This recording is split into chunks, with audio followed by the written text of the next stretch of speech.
The Brady Garden in Whitechapel is a centre for arts and nature related projects. So here we've done a natural dyes project. It's a pilot project, so we wanted to experiment with some of the colours that are in the Brady Garden. We spent a lot of time boiling some of the ingredients that you find in the garden and locally. So we picked up some onion leaves from the local women's group and things like lavender and turmeric.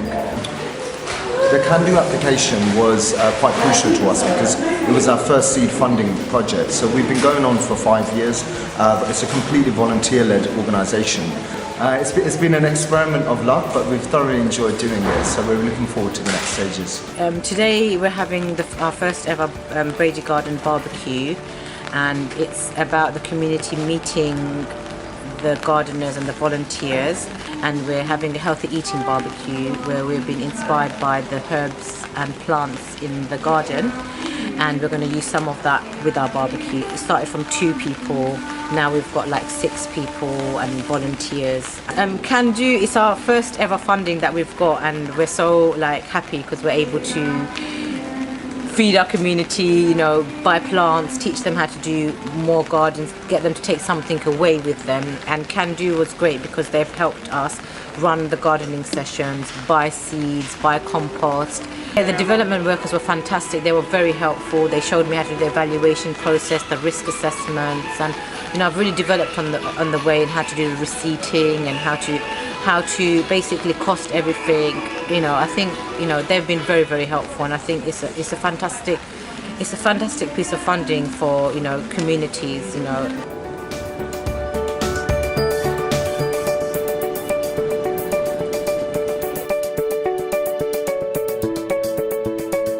I'm Tony Metcalf, main teacher, sensei, whichever you want to call me.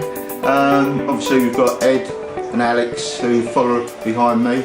Yeah, Fred Turner was one of the founder members of the All England Judo Federation. He sadly passed away last year, and it was here and there whether the club would survive. When we first started the club as ours back in November of last year, we had something like a dozen children on the mat, and as you can see how it's bloomed from that.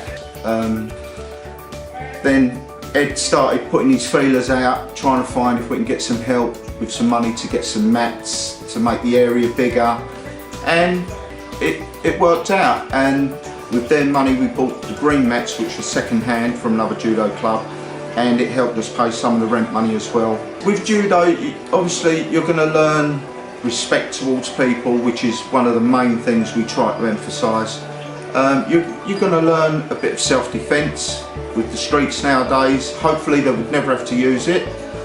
And it builds confidence and brings children out in themselves. Bringing the kids here for a couple of hours each night gets them off, gets them out, gets them working, burn off a bit of energy. And yeah, hopefully, you know, they're all enjoying themselves and learning to get a bit of respect towards older people as well. Good boy.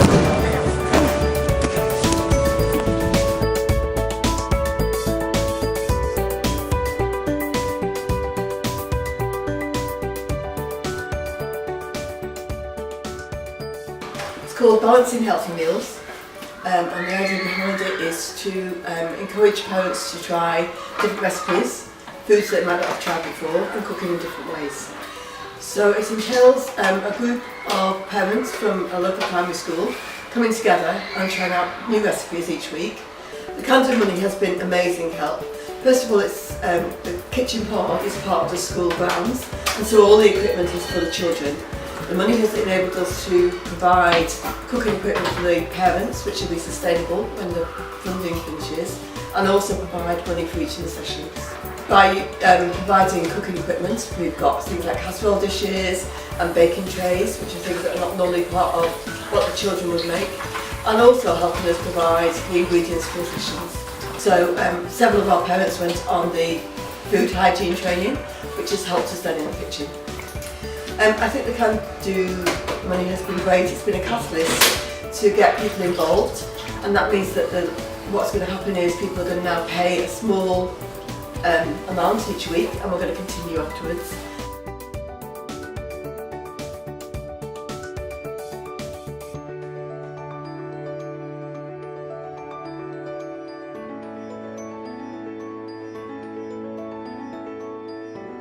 I'm Joseph Hassan, and I'm chairman of the MOT Club. Men only time. Clifton and I who started the club, and now we've got George and David and Rex, and they're all staunch members. When we had CanDo grants, we used to use the money to get someone to come in and do a bit of Tai Chi or acupuncture or things like that with us. And when we have got it spare as well, if it's a nice day, we go out somewhere for the day. The grant we applied for was the CanDo Community Start-Off, which we were granted. Then we bought the cameras, and then from there we took off. I mean, we do things that are a little bit out of our comfort zone, like this photo exhibition. Some had never used a camera before, so we bought a couple of cameras on the grant we got, and we took the photos, and then we realised what we're going to do. We've got all these photos, what we're going to do with them. So we applied for another grant to have an exhibition. We produced this book. Because the old timers remember Chris Street Market. The next couple of generations will see something entirely different. We have the idea was good, but without the funding, it's just an idea. That's why CanDo has been very important to us, because it's been enabled us to get funds for things that we normally wouldn't be able to fund. And advice for voluntary groups is hard to find. People like Jane and Kathy are superb. They're knowledgeable and experienced and very helpful.